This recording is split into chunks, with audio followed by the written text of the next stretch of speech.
So welcome back students. This video is the second part of my lecture in which we will study about how can we calculate the equivalent resistance when it is connected in series circuit, and how can we calculate equivalent resistance when it is connected in parallel circuits. So this is a very easy topic. Maybe you have already known about this topic, but we have to cover it as a part of our applied physics course. So when the resistors are connected in series circuit. A series circuit is a circuit in which resistors are arranged in a chain, so the current has only one path to take. The current is the same through each resistor and the voltage will be different. So what is a series circuit? A series circuit is a circuit in which our resistors are placed in the form of a chain, in the form of a series chain, that one side of a resistor is connected to the second side of a resistor, and second side of a resistor is connected to the third resistor. These three resistors are basically in the form of a chain, and the current has only one loop. That current is I. In this complete loop, only one current is flowing. So that same current is flowing through this R1, this R2, and this R3. So the current in a series circuit is same. The current is same and the voltage will be different. Voltage will be different. Why? Because this R1, this R2, and this R3 cannot be of same values.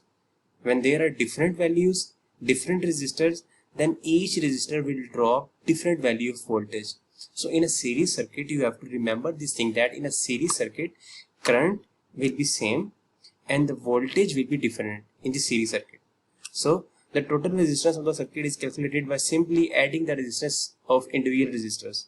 Like equivalent resistor in series circuit RT will be R1 plus R2 plus R3. This is a very simple topic, that simply we have to add some resistors that are in series.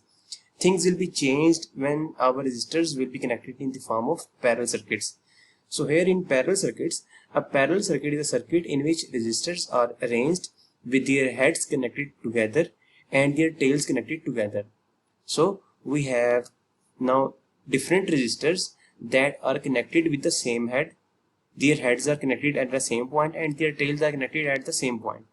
So their head is a different point and their tail is a different point, but all of the resistors are connected to this head and all of the resistors are connected to this tail.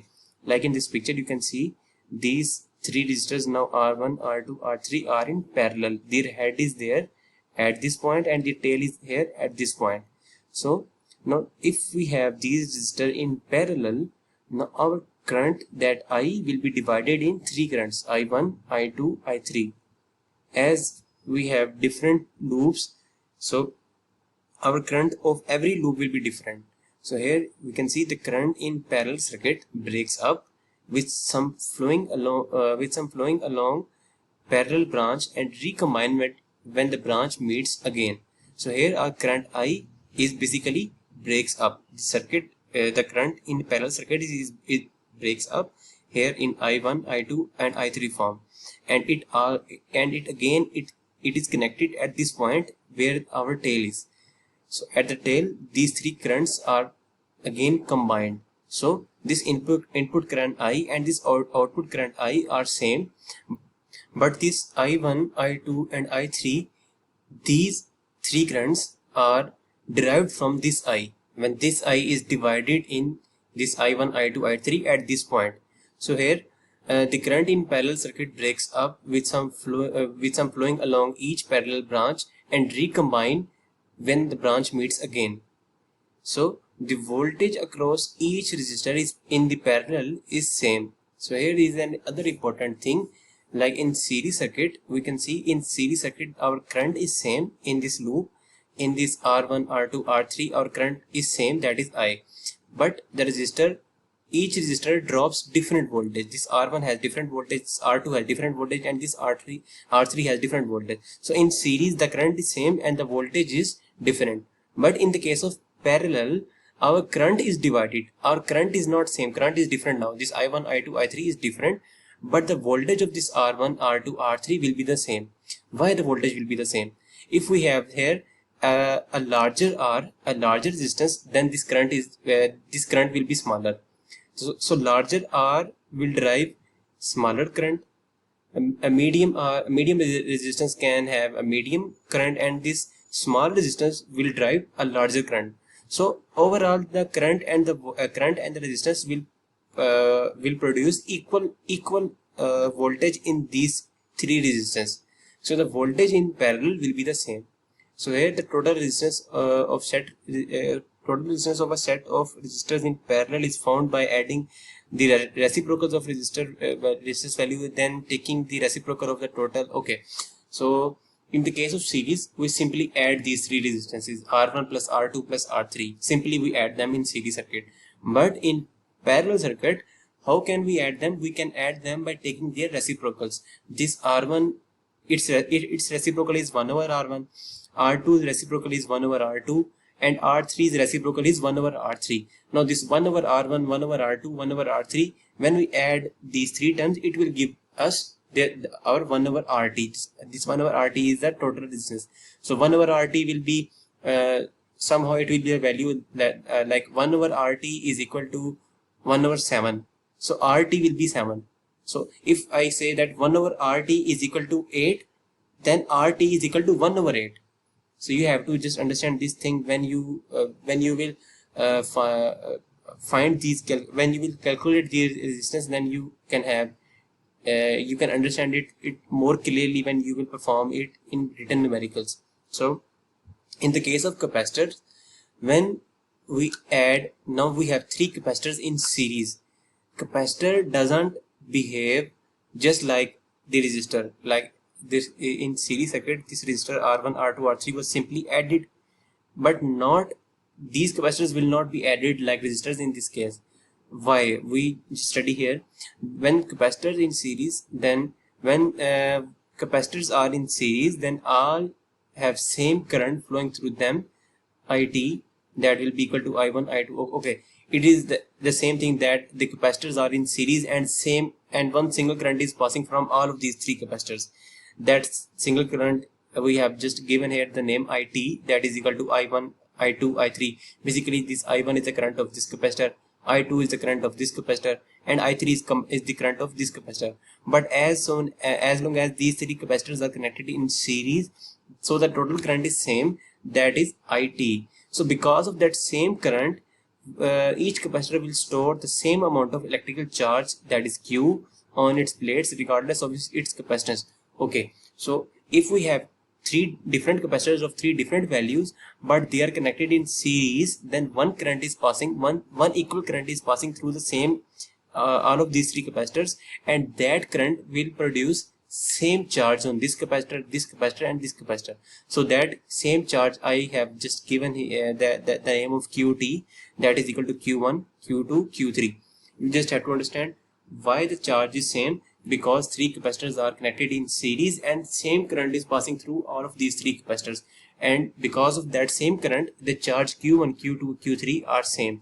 So how can we derive the formula of calculating these three, the equivalent capacitor? You can see it by here in this. We can find the expression for total capacitance by considering the voltage across the individual capacitor.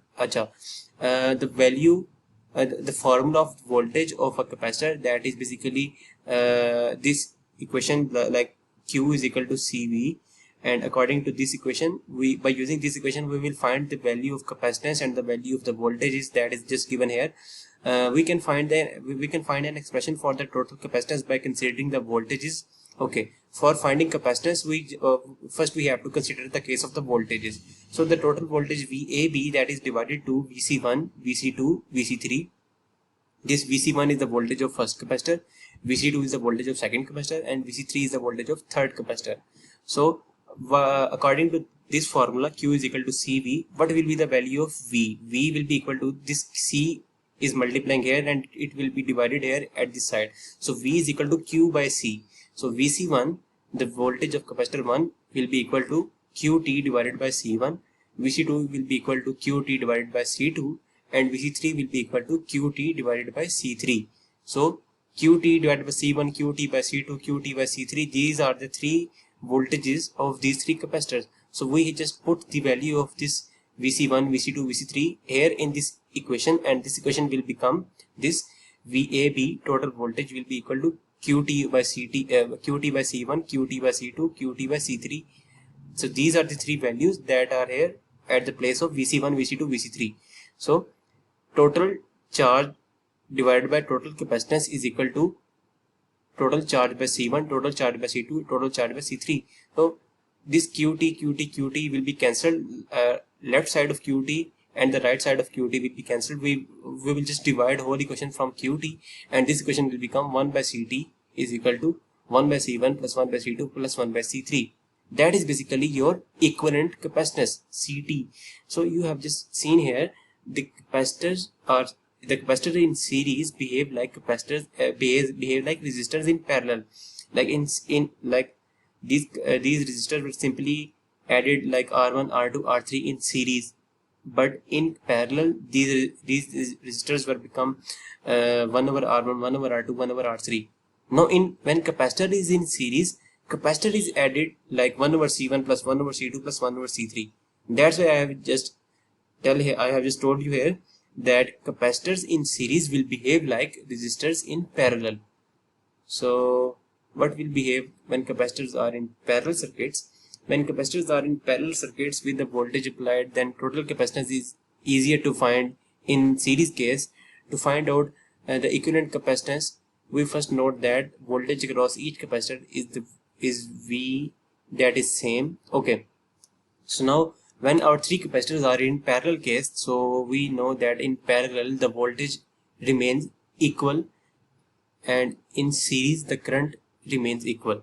So here is a parallel circuit. The voltage of this capacitor will be equal to the voltage of this capacitor, and that will be equal to the voltage of this capacitor. So all of these three capacitors will have equal voltages. And now what will be our total charge? That will be divided into Q1, Q2 and Q3. Why? Because our current is divided. Current is divided here in this I1, this is I2 and this is I3. So because of different currents, we will have different charges, that will be Q1, Q2, Q3. So total charge will be the sum of these three charges, and the voltage in these three capacitors will be the same. So by this figure you can see that these three capacitors, this is the first plate and second plate, first plate of second capacitor and second plate, first plate and second plate. So when these three capacitors are in parallel and we will combine them in the form of this, it will become a one single capacitor with a single first plate and a single second plate. The total charge, the total positive charge of these three first plates will be added in Q1, Q2, Q3, and the negative charge minus Q1, minus Q2, minus Q3, the charge is added, and these three capacitors are simply now behaving as a one single capacitor. So in the case of parallel capacitor, we can simply add three capacitors like C1, C2 and C3. So capacitor here totally behaves as the opposite of the resistor. Resistors were simply added in when resistors were placed in series, they were simply added R1 plus R2 plus R3. But when capacitors are in parallel, then they are simply added in C1, C2, C3. And in the case of when resistor was in parallel, it was adding in 1 over R1, 1 over R2 and 1 over R3.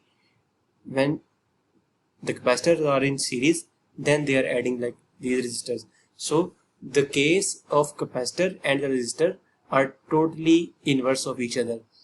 So this is very simple. You might know it already, but I have just explained it again.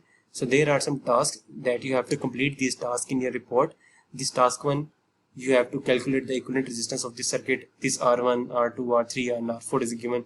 You just have to calculate equivalent resistance, that will be calculated by adding these two resistors and then solving it to parallel this resistor and then adding it to this resistor. Similarly, you have to calculate equivalent resistance of this circuit by adding in series and adding in parallel. Similarly, this is the third task. You have to calculate the equivalent capacitance by adding in series or by adding in parallel. So just calculate the equivalent capacitance and resistance in these three tasks and submit your lab task, your lab report to me on 15 May, Friday. So I am ending here just the second part of this lecture. So if you have any question, you can ask me in your group or you can just ask here in the comments. Thank you so much. Goodbye.